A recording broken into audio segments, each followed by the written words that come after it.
किसी ने धीरे से नाम लिया, मैंने पलट के देखा, कोई था पर दिखा नहीं। दिल में अजीब सी खामोशी थी, पर उसमें भी एक आवाज थी, जैसे कोई कह रहा हो मैं हूँ तू अकेला नहीं।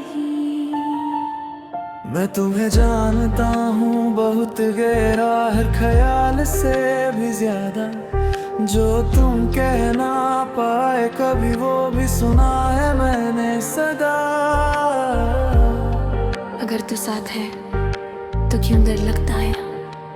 क्योंकि तुम भूल जाते हो पर मैं नहीं। तू पुकारे तो मैं आ जाऊं, तू रुक जाए तो मैं थाम लूं, हर मोड़ पे मैं साथ चलूं, तू बस एक कदम तो बढ़ा। तू टूट जाए तो मैं जोड़ दूं, तू रो पड़े तो मैं रोक लूं, आज जो तू महसूस करे वो मैं ही हूँ डरना। मैं वक्त नहीं दिखता, मैं दिल को देखता हूँ, तू जैसा भी है मेरे पास आ, मैं तुझे बदल देता हूँ। आज पहली बार लगा है मुझे कोई सच में समझता है, ना शर्त ना कोई वजह, बस प्यार ही करता है। रुक जाए मुझे जाने ना दे, मैं कहाँ जाऊंगा, मैं तो यही हूँ।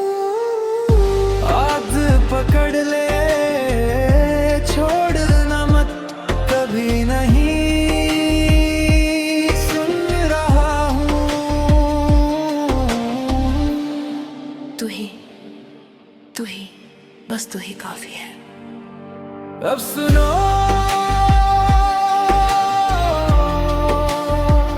जो मैं कहने वाला हूँ,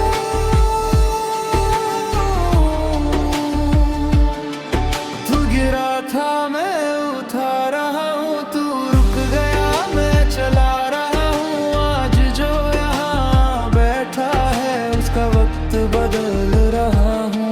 तू अकेला नहीं है अब मैं तेरे साथ खड़ा हूँ, दिल खोल दे बस सुन ले तू, मैं तुझे बुला रहा फिर। सुनो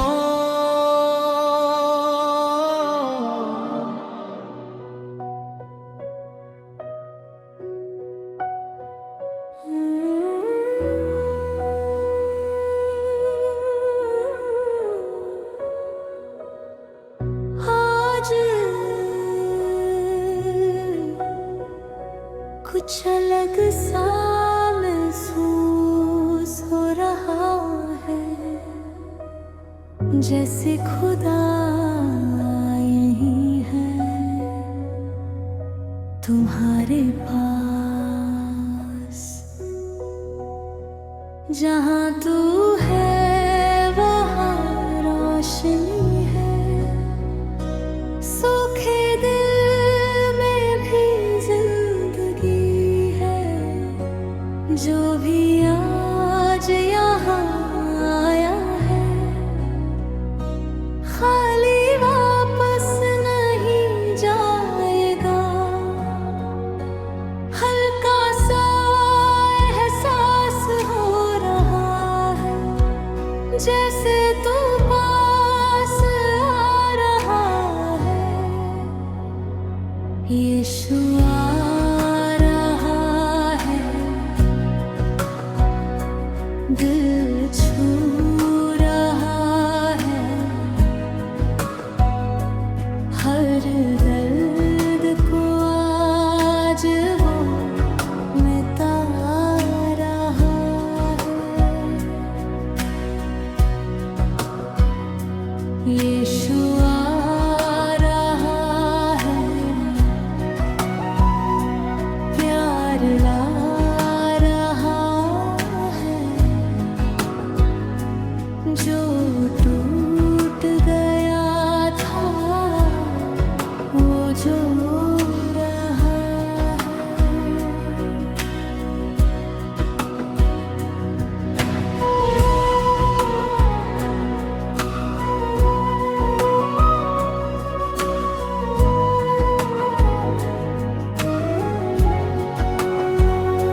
दिल में जगी नई जिंदगी, जो था अंधेरा ढलने लगा। जैसे तू यहीं कहीं, जब से तेरा नाम लिया दिल ने फिर से जीना सीखा। टूटा हुआ था जो अंदर से तूने से छू के लिखा। दिल कह रहा रुक जा जरा, ये लम्हा जाने ना दे जरा, क्योंकि यहीं कुछ होने वाला है। यीशु तू ही मेरी दुआ, यीशु तू ही मेरा खुदा। तेरे बिना सब अधूरा लगे, तू हो तो सब है पूरा। यीशु तू ही रोशनी,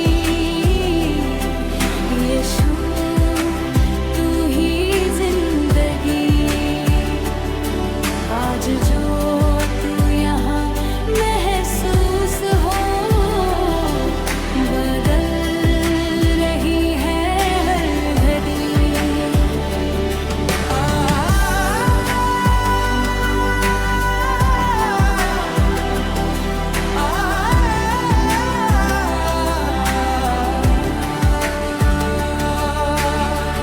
बंद दरवाजे खुलने लगे, रास्ते नए मिलने लगे। मानो तेरा जब हम लेते, दिल से बोझ गिरने लगे। आ जाओ तू पास मेरे, दिल ये तुझे पुकारे, रुक जा यहीं इस पल में। तू ही सबसे प्यारे।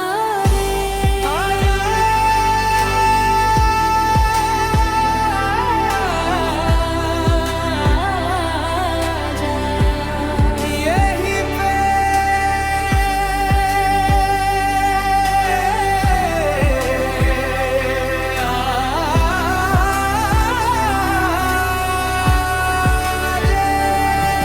महसूस किया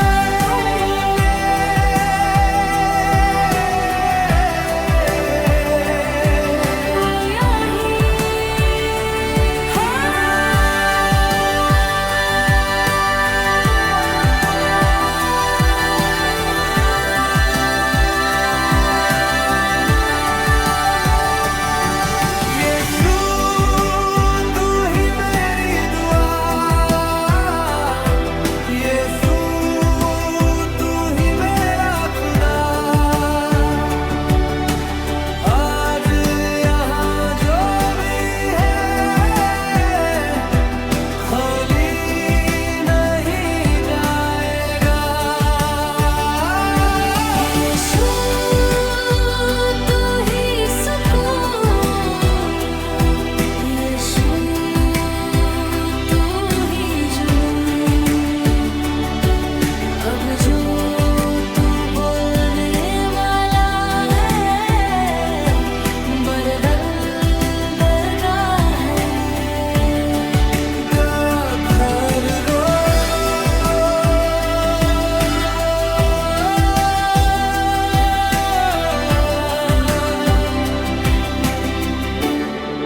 अब वो बात करेगा।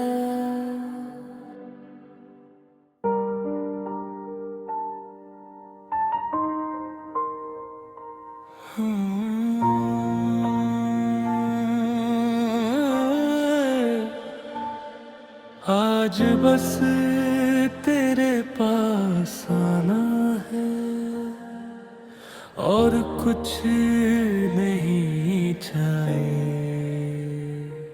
थक गया हूँ मैं इस दौड़ से, दिल भी अब चुप सा रहता है। सब कुछ होते हुए भी अंदर कुछ ना कुछ तो कहता है। कब याद आता है तेरा प्यार जो कभी कम नहीं होता। यीशु बस तू ही तू और कुछ ना चाहिए। यीशु बस तू ही तू, दिल को तू चाहिए। जो भी हूँ जैसा भी हूँ तेरे पास आया हूँ। हाथ बढ़ा दे आज तू, मैं वापस आया हूँ।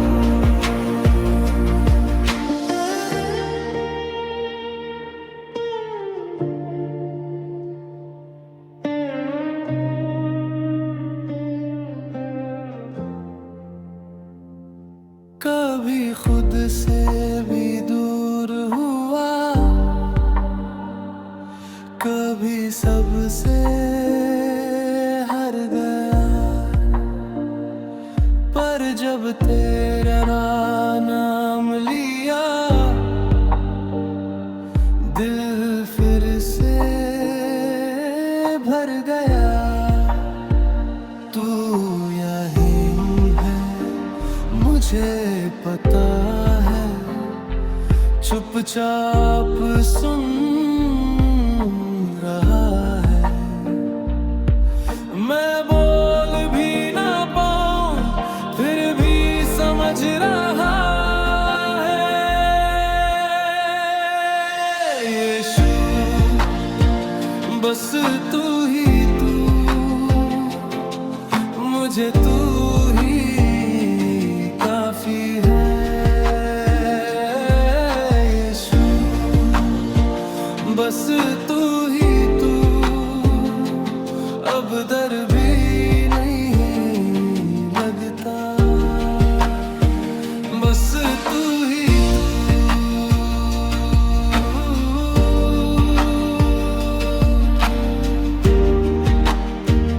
बस तू ही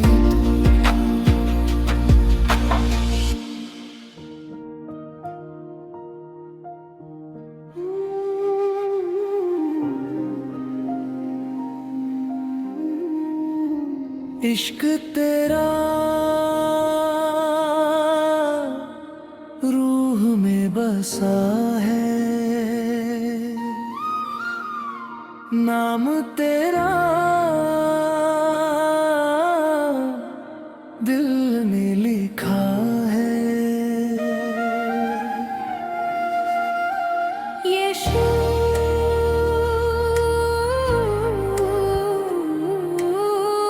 तू ही तू हर जगह है।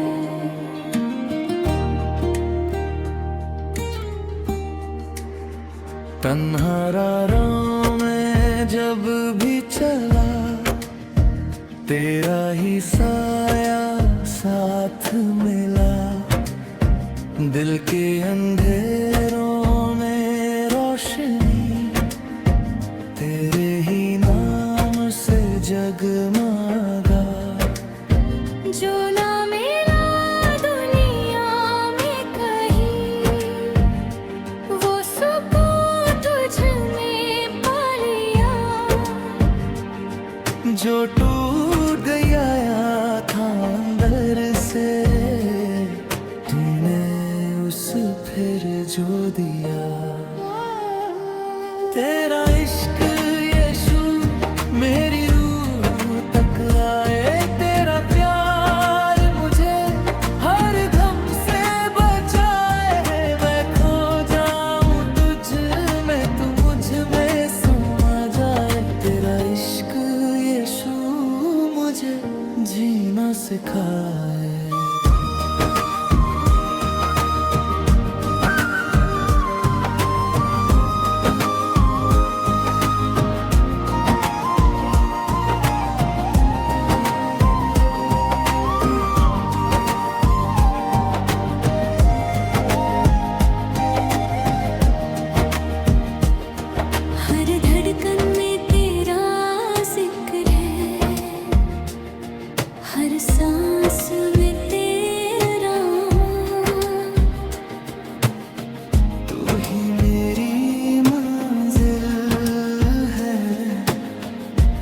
ही मेरा अरमान। तेरे लहू की है ये शक्ति जो पाप को मिटा देती है। तेरी मोहब्बत यीशु नई जिंदगी दे देती है। न कोई तेरे जैसा, न कोई तेरे जैसा। हर कमी तू पूरी करे, तू ही मेरा मसीहा। तेरा इश्क यीशु मेरी रूह तक आए। तेरा प्यार मुझे हर गम से बचाए। मैं खो जाऊं तुझ में, तू मुझ में समा जाए। तेरा इश्क यीशु मुझे जीना सिखाए। इश्क तेरा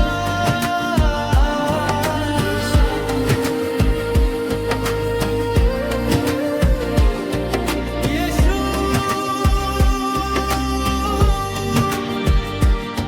तेरा इश्क ही मेरी जिंदगी है। तेरा नाम ही मेरी बंदगी है।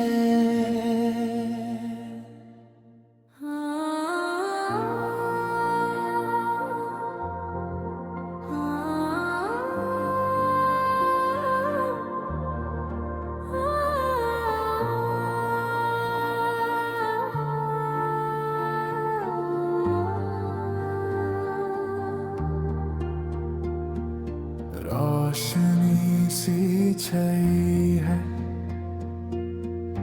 आज फिर यहाँ। तेरी हाज़िरी महसूस हो रही यीशु, तू है यहाँ। जब भी हम जुदे मंच पे तेरा जलवा दिखता है। हर टूटे दिल के कोने में तेरा प्यार ही लिखता है। स्क्रीन के उस पार भी तू है, दिल के इस पार भी तू है। जो विश्वास से तुझे पुकारे, उसके पास भी तू है। स्टार गो टीवी पे तेरी महिमा लिव है। हर रूह को छू जाए ऐसी तेरी वाइब है। यीशु तू ही राह है,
जाता है जब हम तुझे बुलाते हैं। सारे गोती भी तेरी नहीं मालिक है। हर रूप को छू जाए ऐसी तेरी वाइब है। यीशु तू ही राह है, तू ही मेरी लाइफ है, तेरे नाम में शिफा है, तू ही मेरी होप है, तू ही मेरा सब कुछ है। तू ही मेरा परमेश्वर है।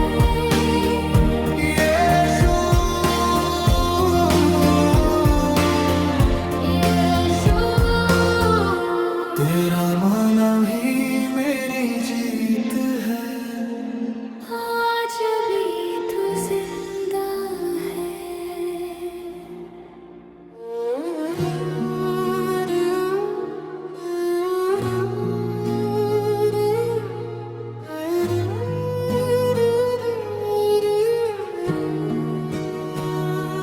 शांत हवाओं में तेरा नाम है। दिल की दुआओं में तेरा काम है। अंधेरों में तू रोशनी बन जाए, यीशु तू ही मेरा अरमान है। जब भी गिरा हूँ जिंदगी के राहों में, तूने उठाया मुझे अपनी बाहों में। टूटे दिल को तूने जोड़ दिया, सूखी रूह को तूने जीवन दिया। हर दर्द तेरा हाथ मिला, हर रात में तेरा साथ मिला। अब ना डर है ना कोई तुम्हें, तू ही मेरा सब कुछ, तू ही जिंदगी। तेरा नूर छू ले मेरी रूह को, तेरा प्यार भर दे हर दर्द को। यीशु तू ही राह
जानती है।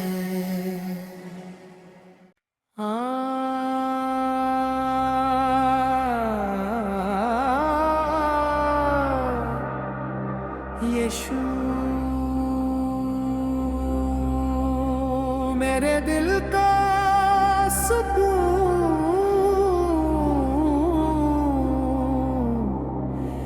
यीशु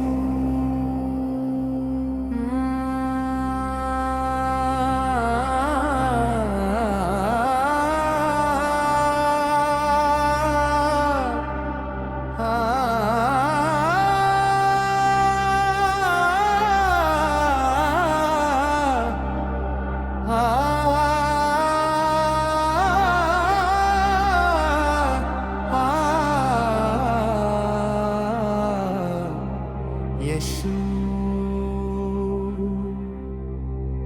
मेरे दिल का सुकून, यीशु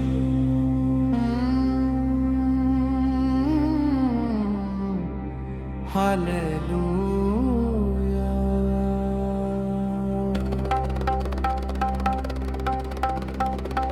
यीशु तेरा नाम है,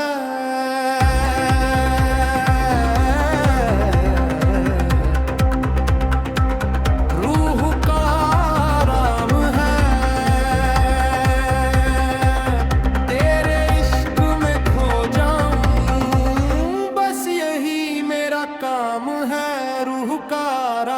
है।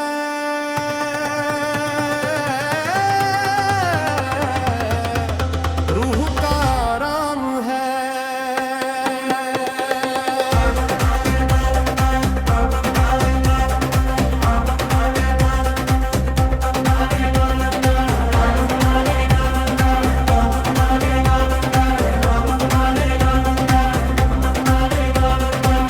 जब से तुझे पुकारा है, अंधेरा सब हटा है।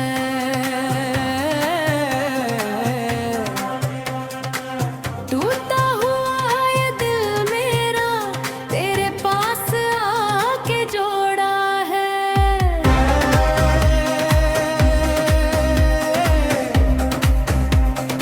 यीशु यीशु तू ही मेरा सहारा,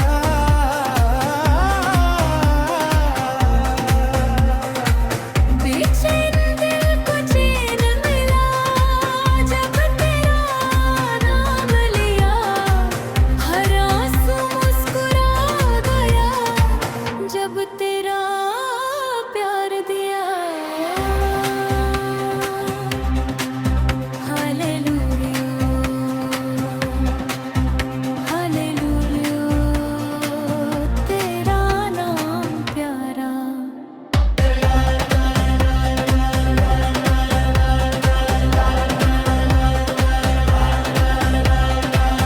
दम दम यीशु नाम लो, हर पल उसका काम लो। दर्द मिटाने वाला है, रूह बचाने वाला है। यीशु यीशु तेरे लहू की है ये ताकत, पाप सब भूल जाते हैं। जो सर झुका के आता है, उसके बोझ उठ जाते आते जाते हैं।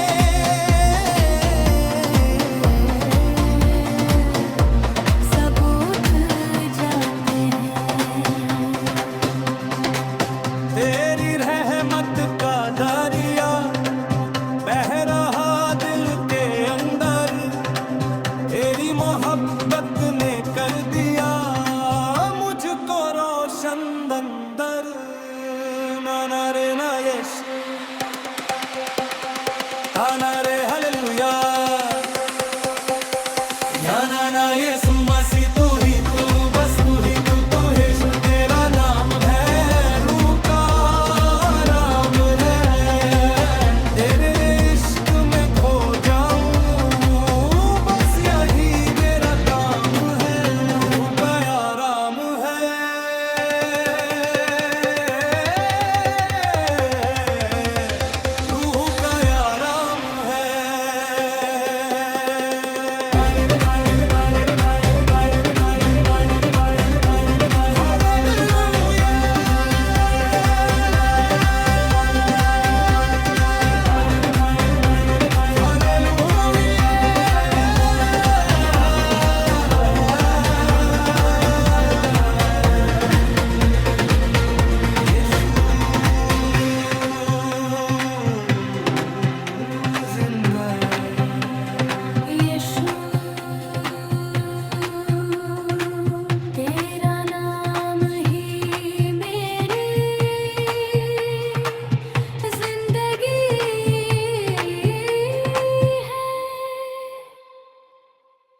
हालेलुया। आप सभी को जय मसीह की। कैसे हैं आप सब? कैसे आपके परिवार, कैसे आपके घराने? आप मुझे कमेंट सेक्शन में लिखें आप कैसे आपके परिवार, आपकी फैमिली और आज का दिन आपका कैसा गुजरा। तो आप इसमें लिखें कमेंट बॉक्स में, और ज़्यादा से ज़्यादा आप शेयर करें वीडियो को। तो आइए परमेश्वर के पवित्र वचन में हम सीखेंगे और बातचीत हम लास्ट में करेंगे। और आइए परमेश्वर के पवित्र वचन में कुछ बातों को हम सीखते हैं, उसके बाद हम चलते हैं लास्ट के अंदर आखिर में बातचीत करेंगे, दुआ करेंगे आपके लिए। तो आइए सबसे पहले हम सीखते हैं नीति वचन की पुस्तक 18 अध्याय उसका 12 वचन। परमेश्वर का वचन में लिखा कि नाश होने से पहले मनुष्य के मन में घमंड और महिमा पाने से पहले नम्रता आती है। तो मेरे प्रियो, आज हम सीखने के लिए जा रहे हैं कि जो घमंड है जो नाश को लेकर आता है, और नम्रता ऊंचाइयों तक लेकर जाती है, बुलंदियों तक लेकर जाती है। कोई भी व्यक्ति जब नाश होता है उससे पहले उसके अंदर घमंड आता है। वचन हटा दें आप। परमेश्वर किसी व्यक्ति को ऊंचा उठाता है, बुलंदियों तक लेकर जाता है, कामयाब करता है, तो परमेश्वर चाहता है कि मनुष्य परमेश्वर के सामने दीन और नम्र बना रहे, और परमेश्वर के सामने वो झुक के चले, और इस बात को वो माने कि परमेश्वर ने मुझे बढ़ाया, परमेश्वर ने मुझे बरकत दी, परमेश्वर ने मुझे कामयाब किया है। परंतु मेरे प्रियो, बहुत सारे ऐसे लोग हैं, आज भी हैं, पुराने जमाने में भी थे, कि जो बढ़ने के बाद सबसे पहले अपने बढ़ाने वाले को भूल जाते हैं, सबसे पहले अपने परमेश्वर को वो भूलते हैं बढ़ने के बाद। तो परमेश्वर कभी नहीं चाहता कि हम अपने बनाने वाले, अपने परमेश्वर को भूलें, हम उसे भूल जाएं। परमेश्वर कभी भी नहीं चाहता। तो मेरे प्रियो, बहुत सारे ऐसे लोग आपको मिलेंगे जो घमंड के कारण गिरे होंगे, नाश हुए होंगे, फेल हुए होंगे। परमेश्वर ने उनको बड़ा कामयाब किया, बड़ी बरकतें दी, और आपको वो बाद में मिले होंगे, बड़े ये क्या हो गया, ये तो बड़ा बरकत पाई, बड़ा ऊंचाइयों पर चढ़ गया, अब इसके क्या हो गया। एक चीज जो इंसान को गिराती है वो है घमंड। तो इसके ऊपर आज मैं बात करने के लिए जा रहा हूं, और बाइबल से हम एक एग्जाम्पल को लेते हैं, उदाहरण को लेते हैं, दानियल की पुस्तक में से लेते हैं। दानियल की पुस्तक उसका अध्याय 4, वहां देखते हैं घमंड के बारे में, राजा नबूकदनेस्सर के विषय में हम देखते हैं कैसे इसकी जिंदगी में घमंड आता है। इसका 4 का जब हम एक वचन को जब हम पढ़ते हैं, दानियल की पुस्तक उसका 4 अध्याय इसका एक वचन को जब हम पढ़ते हैं, तो यहां पे लिखा, नबूकदनेस्सर राजा की ओर से देश देश और जाति जाति के लोगों और भिन्न भिन्न भाषा बोलने वाले जितने सारी पृथ्वी पर रहते, उन सबों को यह वचन मिला, तुम्हारा कुशल क्षेम बढ़े। तो मेरे प्रियो, यहां हम देखते हैं कि दानियल की बुक चैप्टर 4 में कि नबूकदनेस्सर राजा है, बेबीलोन का राजा है, और ये परमेश्वर को शुक्रगुजारी करता है, परमेश्वर का धन्यवाद करता है, और परमेश्वर की महिमा करता है। और इसका दूसरा वचन आप इसका और पढ़िए, नेक्स्ट 2 वचन, इसका 3 वचन और 4 वचन। तो देखिए राजा नबूकदनेस्सर क्या बोलते हैं, मुझे यह अच्छा लगा कि परम प्रधान परमेश्वर ने मुझे जो जो चिन्ह और चमत्कार दिखाए उनको प्रकट करो। वो कहता कि परमेश्वर ने जो चिन्ह चमत्कार मुझे दिखाए हैं उन्हें मैं प्रकट करूं। क्या ही भली बात है, वो कहता कि उसके दिखाए हुए चिन्ह जो बड़े, और उसके चमत्कारों में क्या ही बड़ी शक्ति प्रकट होती है। उसका राज्य तो सदा सदा कर, उसकी प्रभुता पीढ़ी से पीढ़ी तक बनी रहती है। तो मेरे प्रियो, यहां हम देखते हैं 2 और 3 वचन में इसमें कि ये परमेश्वर को शुक्रगुजारी करता है। ये कहता है कि परम प्रधान परमेश्वर ने मुझे राज्य दिया है, और परमेश्वर का शुक्र करता है। कहता परमेश्वर की प्रभुता सदा तक, पीढ़ी पीढ़ी तक बनी रहे, और अगला इसका फोर्थ जब हम वचन को पढ़ते हैं तो उसमें लिखा कि ये बड़े चैन से प्रफुल्लित होकर रहता है। वहां पे लिखा, मैं नबूकदनेस्सर अपने भवन में चैन से और प्रफुल्लित रहता था। और जब ये परमेश्वर को शुक्रगुजारी करता है, धन्यवाद करता है, परमेश्वर का शुक्र करता है, तो ये अपने महल के अंदर चैन से और प्रफुल्लित रहता है, आनंद के साथ ये रहता है। पर मेरे प्रियो, जब हम इस वचन में आगे बढ़ते हैं, देखते हैं, जब तक हम यहाँ एक बात को सीखते हैं 1 से 4 वचन में, जब तक परमेश्वर को हम शुक्रगुजारी करते हैं, धन्यवाद करते हैं, हम चैन से और प्रफुल्लित रहते हैं। राजा नबूकदनेस्सर भी चैन से और प्रफुल्लित रहता है जब ये परमेश्वर को शुक्रगुजारी करता है, परमेश्वर को धन्यवाद करता है। इसके जीवन में किसी भी प्रकार की कोई परेशानी नहीं है, कोई दुख तकलीफें नहीं है। और आगे जब एक ये दर्शन को देखता है, एक स्वप्न को देखता है, स्वप्न देखता है, स्वप्न के अंदर हम देखते हैं स्वप्न में क्या देखते हैं, 5, 6, 7, 8, 9 इनके लगातार हम वचनों को देखते हैं कंटिन्यू।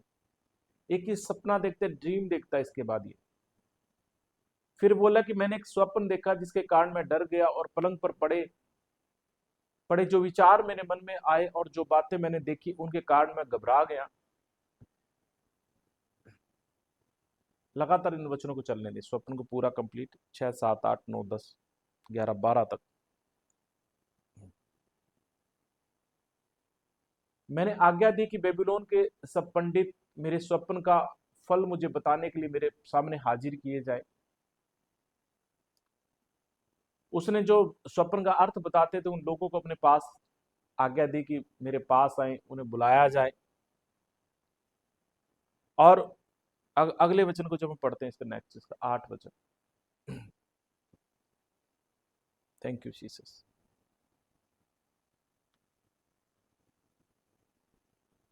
नेक्स्ट 8 वचन, अंत में दानियल मेरे सम्मुख आया जिसका नाम मेरे देवता के नाम के कारण बेलशस्सर रखा गया था और जिसमें पवित्र ईश्वरों की आत्मा रहती है। मैंने उसको अपना स्वप्न यह कहकर बता दिया।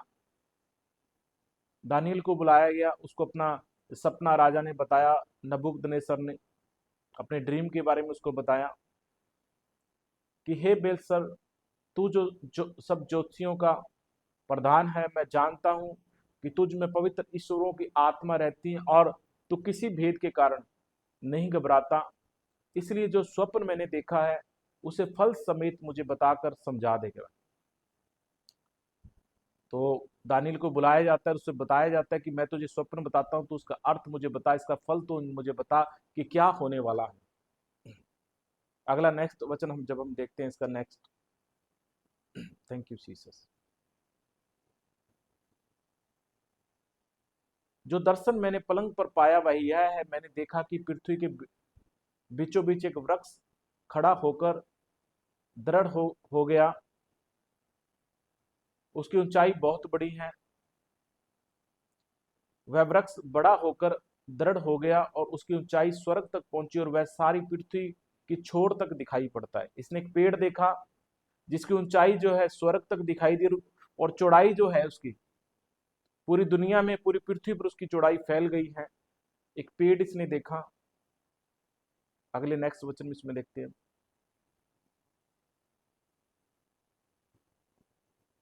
उसके पत्ते सुंदर, उसमें बहुत फल थे, यहाँ तक कि उसमें सबों के लिए भोजन था। उसके नीचे मैदान के सब पशुओं को छाया मिलती थी और उसकी डालियों में आकाश की सब चिड़ियां बसेरा करती थी और सब प्राणी उससे आहार पाते थे। एक पेड़ देखा कि मैंने जो बहुत बड़ा, ऊंचाई स्वर्ग तक है, चौड़ाई पृथ्वी के किनारों तक है और उसमें पशुओं को छाया मिलती है। उसमें उसके अच्छे हरे भरे पत्ते हैं, उसकी अच्छी डालियां, उसके अच्छे फ्रूट्स उसमें लग रहे हैं, अच्छे आहार उसमें लग रहे हैं। सब प्राणियों के लिए उसके अच्छा भोजन और इंतजाम है उस पेड़ के नीचे। अगला वचन हम देखते हैं, थैंक यू जीसस। मैंने पलंग पर दर्शन पाते समय क्या देखा कि एक पवित्र पहरुआ स्वर्ग से उतरा, मतलब एक स्वर्गदूत स्वर्ग से आया, फरिश्ता आया स्वर्ग से और उसने ऊंचे शब्द से पुकार कर कहा, यह वृक्ष को काट डालो, उसकी डालियों को छांट दो, उसके पत्ते झाड़ दो, उसके फल बिखार डालो, पशु उसके नीचे से हट जाए, चिड़िया और उसकी डालियां उस पर से डालियों पर से उड़ जाए, कि वृक्ष को काट दो। एक स्वर्गदूत फरिश्ता मैंने देखा, एक एंजल मैंने देखा जो स्वर्ग का पहरुआ आया और उसने बोला इस पेड़ को काट दो, इसकी डालियों को तोड़ दो, इसकी पत्तों को इसके झाड़ दो, इसके उसके ठूंठ को बना रहने दो, मतलब इसका बेस रहने दो, उसको जड़ समेत भूमि में छोड़ दो, उसकी जड़ लगी रहने दो, बाकी ऊपर से सारा उसको काट दो। आपने देखा कुछ पेड़ छोटे से रहते हैं, उनको काट दिया जाता है, जमीन में उनकी जड़ रहती है, उसको लोहे के पीतल के वचन से बांध कर मैदान की हरी घास के बीच रहने दो, वह आकाश की ओस से भीगा करें, भूमि की घास खाने में मैदानों के पशुओं के संग भागी हो, भी उसको भूमि की घास वो खाए, मैदान के अंदर वो जाए और उसको पशुओं के बीच का वो भागी बने। Thank you Jesus.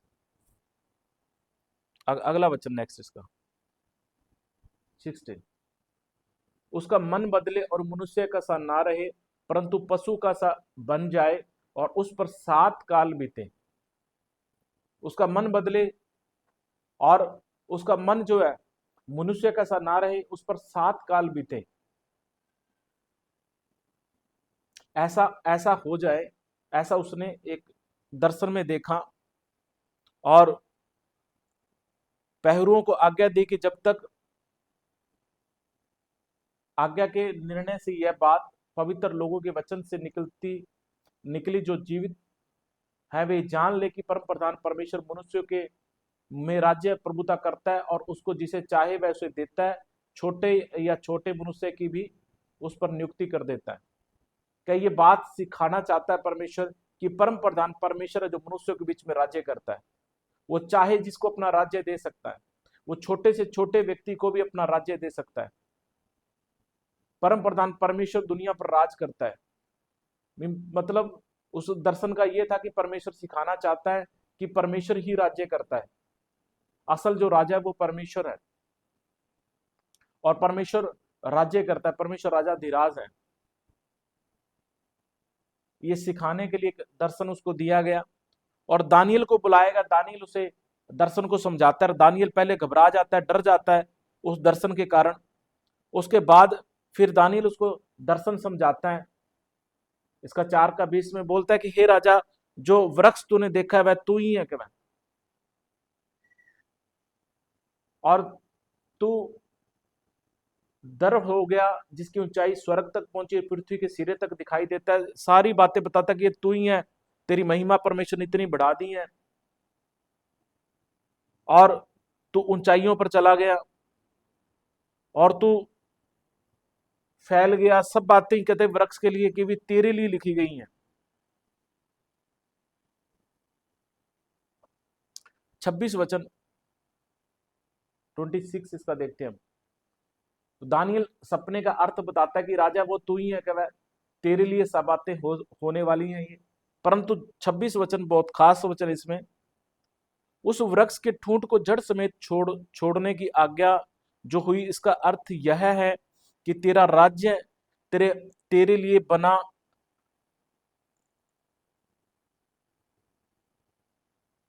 रहेगा जब तू यह जान ले कि जगत का प्रभु स्वर्ग ही में है।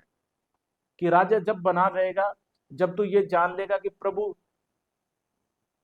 जो है जगत का प्रभु स्वर्ग ही में है, तब तेरा राज्य फिर से तू करने पाएगा। जब तक तुझे बात समझ में ना आएगा कि स्वर्ग का परमेश्वर जो राज्य करता है, यह राज्य तेरे हाथ से चला जाएगा, राज्य तुझसे छीन लिया जाएगा, राज्य तुझसे ले लिया जाएगा।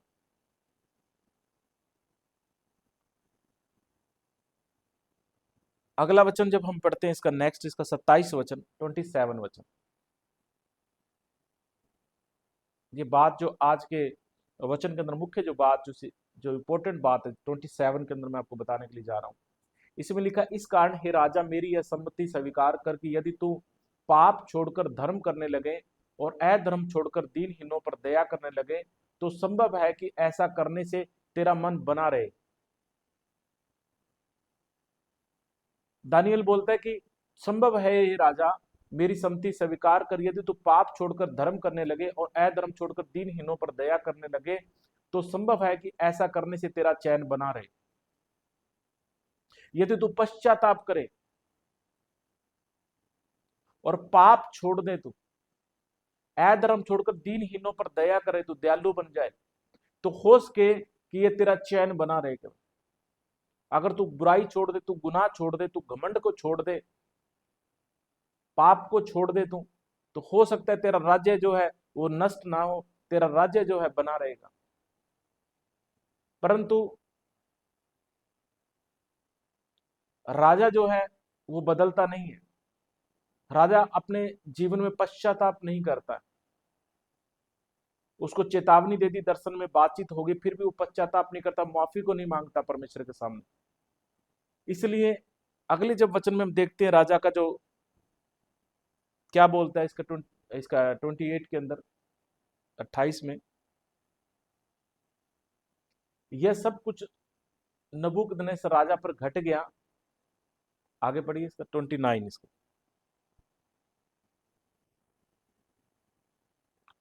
यहां लिखा 12 महीने बीतने के बाद जब वह बेबीलोन के राजभवन की छत पर टहल रहा था, तब वह कहने लगा, इस सपने के 12 महीने बाद, 12 महीने का इसको टाइम दिया गया, 1 साल का इसको वक्त दिया गया, पर 1 साल में इसने पश्चाताप नहीं किया, 1 साल में ये व्यक्ति बदला नहीं है, 1 साल में ये गुनाह से इसने तौबा नहीं की, इसने माफी को नहीं मांगा इसने। और जब 12 महीने बीते, अपने राजमहल की छत पर टहल रहा है और बोलता है, घमंड भरे शब्दों को बोलता है, प्राउडली बोलता है, क्या यह बड़ा बेबीलोन नहीं है जिसे मैंने अपने बल और सामर्थ्य से बनाया, सामर्थ्य से राजनिवास होने के लिए, अपने प्रताप, अपनी बड़ाई के लिए बसाया है। कहां वो परमेश्वर की बड़ाई करता है, कहां वो परमेश्वर की महिमा करता है। अब ये कहता है मैंने अपनी बड़ाई के लिए क्या नहीं बनाया मैंने इसको। क्या ये बड़ा बेबीलोन नहीं है जो मैंने बड़ाई के लिए इसको बनाया, अपनी ताकत, अपने जोर से, अपने बल से इसको मैंने बनाया। मेरे प्रियो, घमंड भरी बातें करता है ये, घमंड भरे शब्दों को ये बोलता है। पहले बोलता है कि परमेश्वर ने दिया है, परमेश्वर ने बनाया है, परमेश्वर का राज्य रहे, परमेश्वर महान है, परम प्रधान, परमेश्वर मनुष्यों पर राज्य करता है। अब इसके बोल बदल गए हैं इसके। बहुत सारे ऐसे लोग होते हैं जिनको परमेश्वर जीरो से ऊंचाइयों तक लेकर जाता है, बाद में उनके बोल बिगड़ जाते हैं, उनके बोल बदल जाते हैं। पहले बोलते परमेश्वर ने दया की, परमेश्वर मुझे कामयाब किया, परमेश्वर ने मुझे बढ़ाया, बाद में बोलने लगते ना ना, मैं तो अपनी ताकत, अपने जोर से बढ़ाऊंगा, इसमें परमेश्वर का कोई रोल नहीं। अपने जोर से बढ़ाऊं, उसमें ना परमेश्वर का रोल है, ना परमेश्वर के दास का रोल है, ना उनकी प्रार्थना का कोई रोल है। सब भूल जाते हैं जो उनके लिए दुआएं की जाती हैं, प्रार्थना उनके लिए होती है, उनकी कामयाबी के लिए दुआ जो की जाती है, सब वो भूल जाते हैं। परमेश्वर के दासों को भूल जाते हैं, परमेश्वर को भूल जाते हैं, परमेश्वर के भवन को वो लोग भूल जाते हैं, उन लोगों को भी भूल जाते हैं जिन लोगों ने उनकी मदद की है, बुरे समय के अंदर हेल्प की है उनको कामयाब होने के लिए, सब कुछ वो भूल जाते हैं। सिर पर एक ही चीज उनके घमंड सवार हो जाता है कि मैंने अपने दिमाग, अपनी ताकत, अपने जोर से मैं बढ़ा हूं। कुछ लोग तो अपने माँ बाप को भी भूल जाते हैं जिन्होंने उनको कामयाबी के अंदर सहयोग किया, उनको सक्सेस होने के लिए, उनके लिए मेहनतें की वो कामयाब हो, सबको वो भूल जाते। कुछ लोग ऐसे तो सबको भूल जाते हैं, उनके सारे रोल भूल जाते हैं कि किसी ने मेरे लिए मेहनत की है, किसी ने मुझे सहारा दिया, किसी ने मुझे मेरे लिए प्रार्थना की है, कोई परमेश्वर के भवन में मुझे लेके गया, परमेश्वर के दास ने मेरे लिए दुआ की, उपवास प्रार्थना की है, भविष्यवाणी की, सब कुछ वो भूल जाते हैं। एक ही चीज याद आती है उनको, सिर्फ घमंड याद रहता है उनको, सिर्फ इतना वो घमंड से भर जाते हैं, उनको एक ही बात याद रहती है, मैं अपनी ताकत, अपने जोर से बढ़ाऊं, अपने जोर से मैं बढ़ाऊं। अपनी ताकत से बड़ा हूं, सिर्फ एक ही बात वो बोलते हैं, मैंने मेहनत की जी, मेरी मेरी मेहनत। ठीक है, आपने मेहनत की है, मैं नहीं बोलता कि आपने मेहनत नहीं की है। परमेश्वर का क्या जिसने आप पर दया की, मेहनत करने की बल शक्ति दी आपको। व्यवस्था विवरण की पुस्तक में साफ तौर पे लिखा हुआ है कि तू जब कामयाब हो, सब तू अच्छे से तू खाने लगे, अच्छे से तू पहनने लगे, तू कल को ऐसा ना कहना ये तो मैंने अपनी बल शक्ति से मैंने प्राप्त किया है। परमेश्वर के वचन में लिखा, परमेश्वर तुझे कमाने की शक्ति और सामर्थ देता है, परमेश्वर तुझे जोड़ देता है। तू कभी ना कहना कि मैंने अपने बल और अपनी सामर्थ्य के द्वारा मैंने ये सब कुछ को प्राप्त किया है। हमेशा तू परमेश्वर को महिमा देना, ग्लोरीफाई करना, परमेश्वर के नाम को ऊंचा करना। कभी ना कहना कि मैंने अपनी ताकत, अपने जोर से मैंने इस काम को किया है।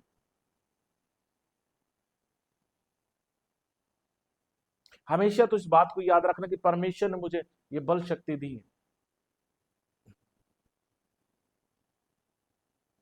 परमेश्वर की जोर से, परमेश्वर की दया के द्वारा मैं यहां पे हूं। मेरे प्रियो, कभी आपको इस बात को नहीं बोलना, घमंड भरी बात आपको कभी भी नहीं बोलनी है। कभी आपने प्राउडली नहीं बोलना, किसी भी व्यक्ति के सामने कभी नहीं बोलना आपको ऐसी बात।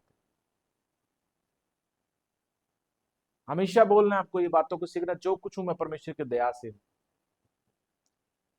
मैंने मेहनत की, आप बोल सकते हैं, पर उसमें परमेश्वर की दया वाला हाथ था। अगर परमेश्वर की दया का हाथ ना होता, अकेली मेरी मेहनत से ना थोड़ा मैं कामयाब होता। राजा नबूकदनेस्सर घमंड भरी बातें जब करता है, प्राउडली जब बातें करता है, ऊपर से आकाशवाणी होती है अगले वचन में जब हम देखते हैं, राज्य तेरे हाथ से निकल गया। नेक्स्ट इसका जब हम देखते 31, उसी घड़ी परमेश्वर इसके लिए प्रोफेटिक वर्ड देता है, आकाशवाणी होती है, स्वर्ग से आवाज आती है। यह वचन राजा के मुंह से निकलने भी ना पाए, तब घमंड की पूरी बात निकली भी नहीं थी। आकाशवाणी हुई, हे राजा नबूकदनेस्सर, तेरे विषय में यह आज्ञा निकलती है, राज्य तेरे हाथ से निकल गया। राजा चला गया अब तेरे हाथ से, और अब तू मनुष्यों के बीच से निकाला जाएगा और मैदान के पशुओं के संग रहेगा तू, और बैलों के समान घास चरेगा, और 7 काल तुझ पर बीतेंगे, जब तक तू यह ना जान ले कि परम प्रधान मनुष्यों के राज्य में प्रभुता करता है, और जिसे चाहता है वह दे देता है। कि जब तक तुझे बात समझ में नहीं आ जाएगा, तू जानवरों के समान हो जाएगा, तू बुद्धि तेरी काम नहीं करेगी। जानवर का मतलब बुद्धि नहीं काम करेगी तेरी। जिस बुद्धि पर तू घमंड कर रहा है कि मैंने अपने बलबुद्दे से, अपने जोर से बनाया, क्या उसी बुद्धि को परमेश्वर कहता मैं ले लूंगा। मैं पिछले दिनों आपको सिखा रहा था, परमेश्वर का डर मानना बुद्धि की मूल है, शुरुआत है। अब जैसे इसके अंदर डर खत्म होता है, परमेश्वर का बुद्धि इसकी, परमेश्वर कहता है मैं ले ही लेता हूं वापस बुद्धि तेरे से, अब तू करके दिखा कर। जानवरों के समान हो जाता है।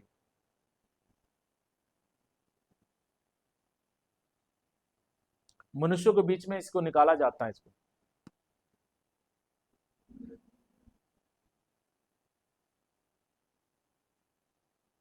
आगे जब हम इसमें देखते हैं वचनों को, नेक्स्ट इसके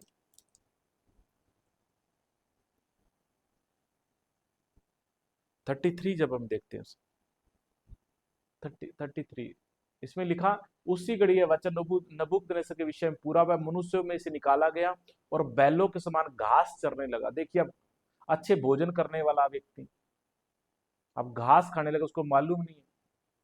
उसकी देह आकाश की ओस से भीगती थी, यहां तक उसके बाल उकाब पक्षियों के पैरों से, और उसके नाखून चिड़ियों के पंजों के समान बढ़ गए। नाखून उसके बढ़ गए जैसे पंजे होते हैं पक्षियों के, बाल बढ़ गए उसके, सुध बुध खो दी उसने, और जानवरों के समान वो हो गया, पागल हो गया वो। जो कहता था कि ये मैंने बनवाया राजमहल, ये बेबीलोन मैंने तैयार किया, ये किया, मैं किया, मैं किया। कईयों का तो मैं बहुत ज्यादा करते हैं। मैं ये किया, मैं ये किया, मैं ये किया, मैं बहुत करते हैं लोग, घमंड से भरी बातें। प्राउड जो है,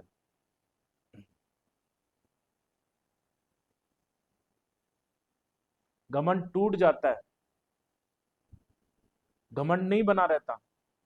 परमेश्वर घमंड को तोड़ता है। इसलिए आप में से कोई व्यक्ति जो परमेश्वर को मानते हैं, आप में से किसी व्यक्ति को घमंड में कभी नहीं भरना। आपको कितना ही परमेश्वर कामयाब करे, बुलंदियों तक लेकर जाए, कभी आपको घमंडी नहीं बनना है। आपको हमेशा आपको परमेश्वर का शुक्र, परमेश्वर का धन्यवाद आपको करते रहना है। अगला वचन जब हम इसका देखते 34 को, 7 काल इस पर बीते हैं, उसके बाद इसको बात समझ में आई है। लिखा, उन दिनों के बीतने पर मुझ नबूकदनेस्सर ने अपनी आंखें स्वर्ग की ओर उठाई और मेरी बुद्धि फिर ज्यों की त्यों हो गई। तब मैंने परम प्रधान को धन्य कहा और जो सदा जीवित है उसकी स्तुति और महिमा की। यह कहकर करने लगा, उसकी प्रभुता सदा की और उसका राज्य पीढ़ी से पीढ़ी तक बना रहता है।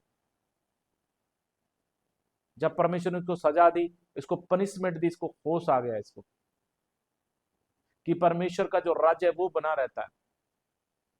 पहले इसको बात समझ में नहीं आई थी। जब परमेश्वर ने इसको सजा दी, सजा के बाद इसको बात समझ में आई है, पनिशमेंट के बाद इसको बात समझ में आई है कि परमेश्वर का राज्य सदा सदा के लिए बना रहता है, पीढ़ी पीढ़ी के लिए परमेश्वर का राज्य बना रहता है।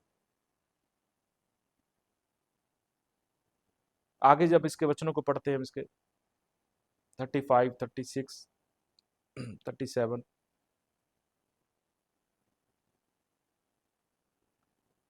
पृथ्वी के सब रहने वाले उसके सामने तुच्छ गिने जाते हैं और वह स्वर्ग की सेना और पृथ्वी के रहने वालों के बीच अपनी ही इच्छा के अनुसार काम करता है और कोई उसको रोककर उसे नहीं कह सकता कि तूने ये क्या किया है। वो कहने लगा, पृथ्वी के रहने वाले उसके सामने तुच्छ गिने जाते हैं, वह स्वर्ग की सेना और पृथ्वी के रहने वालों के बीच अपनी ही इच्छा के अनुसार काम करता है, कोई उसे रोक कर नहीं कह सकता परमेश्वर को तूने ये क्यों किया है। अब इसको बातें समझ में आ गई कि परमेश्वर कार्य करता है, परमेश्वर इस पृथ्वी को कंट्रोल करता है, परमेश्वर अपनी मर्जी से कार्य करता है। इसको बात समझ में आ गई। इससे पहले इसको बात समझ में नहीं आई है। जब बात समझ में आएगी, इसमें लिखा है 36 वचन में, उसी समय मेरी बुद्धि फिर ज्यों की त्यों हो गई और मेरे राज्य की महिमा के लिए मेरा प्रताप और मुकुट मुझ पर फिर आ गया। उसी समय इसकी बुद्धि, लिखा, ज्यों की त्यों हो गई। वो कहता कि फिर से मुकुट मेरे ऊपर आ गया राज्य करने के लिए। मेरे मंत्री प्रधान लोग मुझसे भेंट करने के लिए आने लगे और अपने राज्य में मैं स्थिर हो गया और मेरी अधिक प्रशंसा होने लगी। जब इसको बात समझ में आई ना कि परमेश्वर राज्य करता है, तब इसका सब कुछ ठीक हुआ। जब तक इसको बात नहीं समझ में आई कि परमेश्वर राज करता है मनुष्यों के बीच में, तब तक इसके जीवन में सब गड़बड़ रहा। आप में से भी कोई ऐसे हो सकते हैं जिसके जीवन में सब कुछ गड़बड़ है, तो आप चेक करें कि घमंड के कारण तो आप नहीं गिरेंगे। आप अपने आप को चेक करें कि ऐसा तो नहीं कि आप कामयाब हुए और आपने घमंड किया और फिर परमेश्वर ने आपको गिरा दिया। आप बुलंदियों तक गए और आपने इंसान को इंसान ना समझा हो और घमंड किया और आपको परमेश्वर ने नीचे गिरा दिया हो। अगर आप में से भी कोई ऐसा व्यक्ति है तो वो पश्चाताप करें कि परमेश्वर, मैंने घमंड किया तो मुझे क्षमा कर परमेश्वर, मुझे फिर से कामयाब कर परमेश्वर, फिर से ऊंचाइयों पर परमेश्वर मुझे लेकर जा। मैं इस बात को जान गया हूं परमेश्वर कि तू मनुष्यों के बीच में राज्य करता है।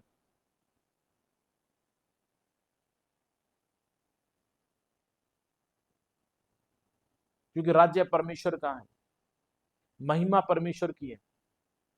मैं कई बार बोलता हूं कि वो चाहे जिसे चाहता है वो महिमा दे सकता है, जिसे चाहे वो राज्य दे सकता है, पर हम अपने आप से महिमा ना लें, हम अपने आप से हम ग्लोरी ना लें।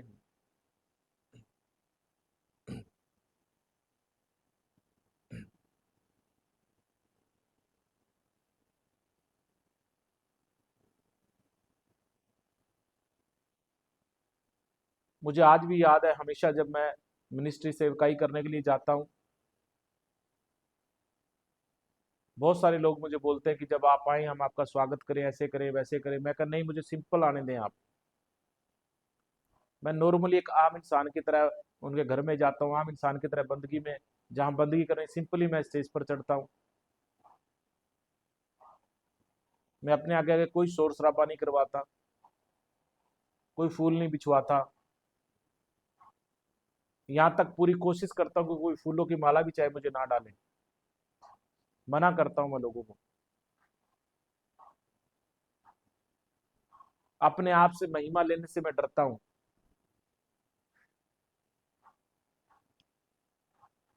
मेरे फादर साहब ने मुझे सिखाया कभी महिमा नहीं लेनी है, कभी ग्लोरी नहीं लेनी है।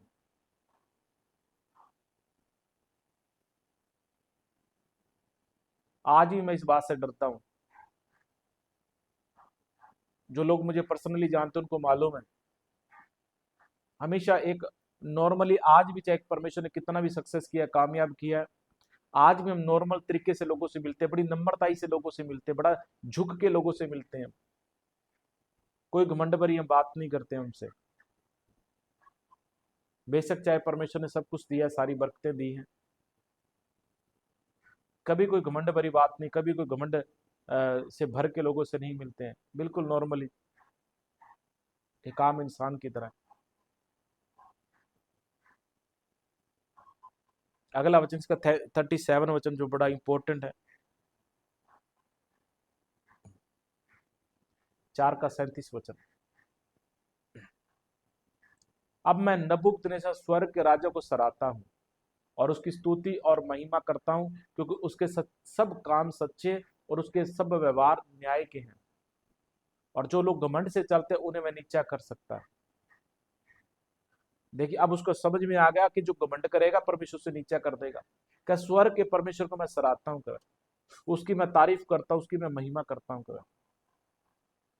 कि उसके सब काम सच्चे हैं, उसके व्यवहार जो है वो न्याय के हैं।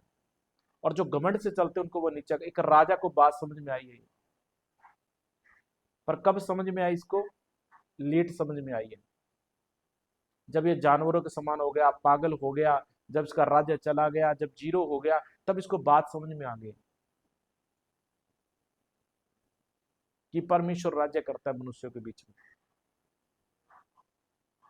परमेश्वर कार्य करता है मनुष्यों के बीच में, तब इसको समझ में आया। तो मेरे प्रियो, घमंड जो है शैतान से आता है। घमंड, लूसीफर फरिश्ता जो था, स्वर्ग के अंदर रहता था परमेश्वर के पास, उसके अंदर घमंड आ गया। उसके अंदर घमंड के कारण उसको स्वर्ग से निकाल दिया गया।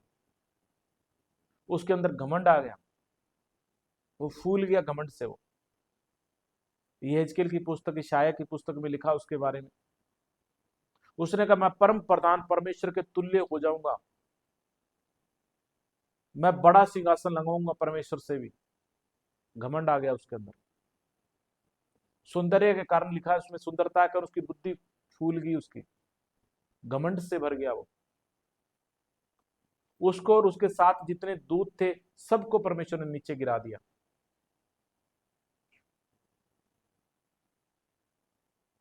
घमंड के कारण लूसीफर फरिश्ते को गिराया गया, शैतान उसको नाम दिया गया, उसको, उसके लिए नरक को निर्माण किया गया, सिर्फ एक वजह से, घमंड के कारण। उसके अंदर घमंड आ गया, फूल गया वो। उसे था कि अब मैं परमेश्वर की महिमा नहीं करूंगा, अपनी महिमा करवाऊंगा, वैसे ये था। परमेश्वर ने उसके लिए नरक को निर्माण किया, परमेश्वर ने उसके लिए नरक बना दिया, उसको नरक में डाल दिया घमंड के कारण। आज जितने लोगों के अंदर घमंड आता है वो सारे शैतान से प्रभावित होते हैं, उसके प्रभाव में होते हैं। प्रभु यीशु मसीह जब इस पृथ्वी पर रहे, प्रभु यीशु मसीह ने अपने शिष्यों को सिखाया, जो अपने आप को बड़ा बनाएगा वो छोटा किया जाएगा, और जो छोटा बनाएगा उसको बड़ा किया जाएगा। जो छोटा बनाएगा उसे बड़ा किया जाएगा, और जो बड़ा बनाएगा उसको छोटा किया जाएगा। उसके चेले भी कई बार लड़ते थे इस बात में, बड़ा कौन है प्रभु बता, तू उनमें से बड़ा कौन है? बड़ा मतलब सीनियर कौन है? पर यीशु मसीह ने कहा जो बड़ा होना चाहता है वो दास बने, गुलाम बने दूसरों का, मतलब नीवा बने वो बड़ा बनेगा, नीचा बने वो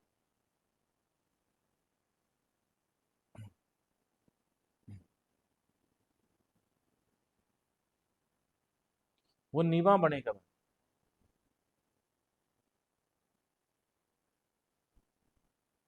तो बाइबल बताती है हमें घमंड नहीं करना है।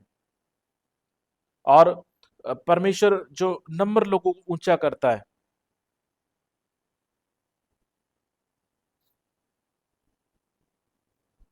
यिर्मयाह की पुस्तक में लिखा है 9 उसका 23-24 में, बुद्धिमान अपनी बुद्धि पर घमंड न करे, परंतु जो घमंड करे वह इस बात में घमंड करे कि वह मुझे जानता है। एक ही बात में घमंड करे कि परमेश्वर को मैं जानता हूं। बुद्धिमान अपनी बुद्धि पर घमंड ना करे और अपनी वीरता पर, न वीर अपनी वीरता पर, अपनी ताकत अपने जोर पर, न धनी अपने धन पर घमंड करे। इसमें लिखा कोई व्यक्ति किसी बात पर घमंड ना करे।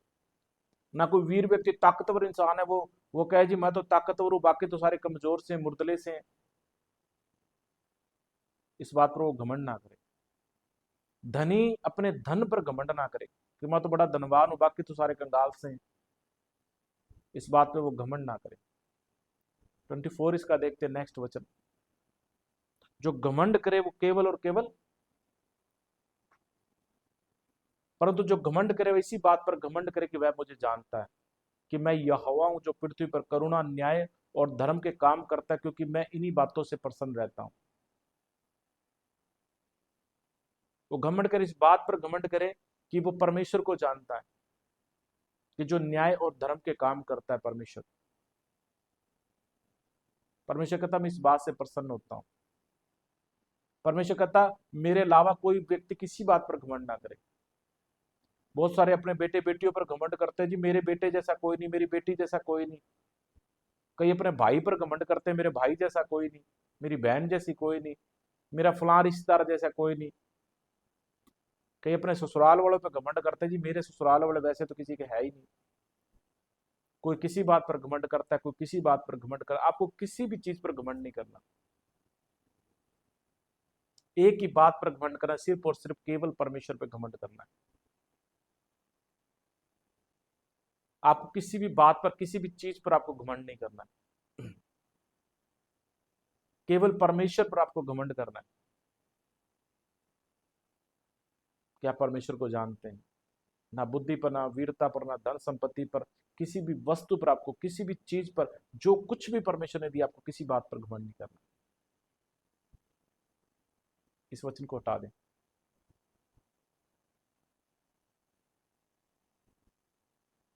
परमेश्वर नम्र लोगों को ऊंचा उठाता है, हम्बल लोगों को, जो हम्बल लोग हैं।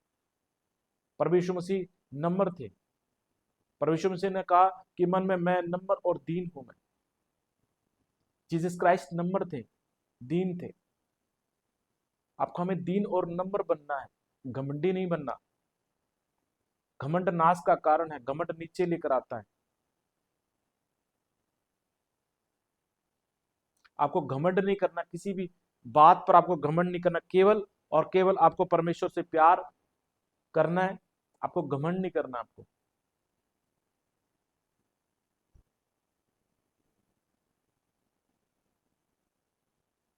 परमेश्वर आपको आशीषित करे इन वचनों के द्वारा। और आज मैं आपसे ज्यादा लंबी बातचीत नहीं कर पाऊंगा कुछ कारणों से। आप अपनी प्रार्थना रिक्वेस्ट मुझे भेज सकते हैं और इसमें कमेंट सेक्शन में अपनी प्रेयर रिक्वेस्ट भेजें। आप जो भी आपकी प्रेयर रिक्वेस्ट है आप ये भी भेजना कि आज की कौन सी बात आपको अच्छी लगी, आज के वचन प्रचार के अंदर कौन सी बात आपके दिल को, हृदय को छू के गई है। और आप लिखना इन बातों को। और मैं आपसे लंबी बात नहीं कर पाऊंगा कुछ कारणों से। और मैं आपके लिए प्रार्थना में जाऊंगा, दुआ करूंगा। जितने जन इस समय हमें देख रहे हैं मैं दुआ करना चाहता हूं उनके लिए। कोई व्यक्ति बीमार है, बीमारों के लिए मैं प्रार्थना करूंगा। बिजनेस, कारोबार के लिए, आपके बच्चों, फैमिली के लिए, मैं सब बातों के लिए मैं दुआ करूंगा। और आज दुआ मैं आपके पर्सनल कमेंट्स को नहीं पढ़ रहा हूँ और मैं आपको कॉमनली सभी के लिए मैं प्रार्थना करता हूँ। और आइए अपनी आंखों को बंद करते दुआ में सिरों को झुकाएंगे। दयालु महान जीवित परमेश्वर पिता यहोवा परमेश्वर, मैं प्रार्थना करता हूं आपके बेटे बेटियों के लिए प्रभु, आपके पवित्र लहू में पिता इन्हें छुपाता हूं प्रभु, इनके अंदर घमंड का आत्मा कार्य न करने पिता परमेश्वर, आपका पवित्र आत्मा कार्य करे जो घमंड का आत्मा नहीं है प्रभु। आप इन्हें नम्र और दीन बनाए पिता। आज से जो लोग पश्चाताप करते हैं, जिन्होंने जाने अनजाने में घमंड किया हो पिता, घमंड से चले हो, उन्हें नम्र और दीनता का आत्मा दे पिता परमेश्वर। आपके डर भय में आज से ये चलें। मैं प्रार्थना करता हूं पिता, इनमें से जो रोगी है, बीमार है, वो यीशु मसीह नासरी के नाम से हील हो, चंगे हो।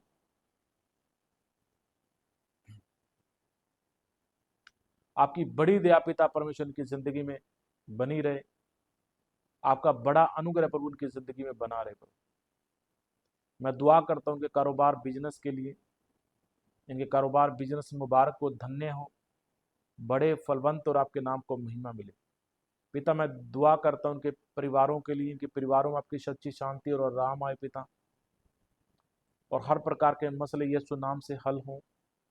मैं प्रार्थना करता हूं जो बेटे बेटियां पढ़ाई करते हैं, स्टडी करते हैं, आप उन्हें कामयाब करें पिता परमेश्वर, बुलंदियों तक उन्हें लेकर जाएं। जो लोग गवर्नमेंट जॉब की तैयारी कर रहे हैं पिता परमेश्वर, आप उनकी भी मदद और सहायता करें, वो कामयाब हों। और पिता आप इन्हें छुएं, इन्हें ब्लेस करें, आशीषित करें, हर तरह के बंधन श्राप इनकी जिंदगियों पर से टूटे। बड़ी दया करें पिता परमेश्वर, यीशु मसीह के जीवित नाम में परमेश्वर पिता से मांगते हैं, आमीन। परमेश्वर आपको आशीषित करे। और आपको कमेंट सेक्शन में लिखना है आज के वचन ने आपको किन बातों को छुआ। इसको मैं बाद में पढ़ लूँगा इसको मैं, और आपको लिखना है आज कौन सी बात आपके हृदय में छू के गई, कौन सी बात आपको अच्छी लगी, और आपकी टेस्टिमनीज आप इसमें साझा कर सकते हैं, तो आपने इसमें लिखना है। और अगले लाइव स्ट्रीम में मैं आपसे बातचीत करूँगा, तो मिलेंगे अगले लाइव स्ट्रीम में जो हमेशा की तरह हम 7:30 पर करते हैं एवरीडे, शाम के समय 7:30 पर, और हमारे चैनल स्टार गो टीवी पर। और आपको चैनल को सब्सक्राइब करना है और लोगों को भी बताना है, और लोगों से सब्सक्राइब करवाना है। तो तब तक के लिए परमेश्वर आपको बरकत आशीष दे। God bless you. मिलेंगे अगले लाइव स्ट्रीम में।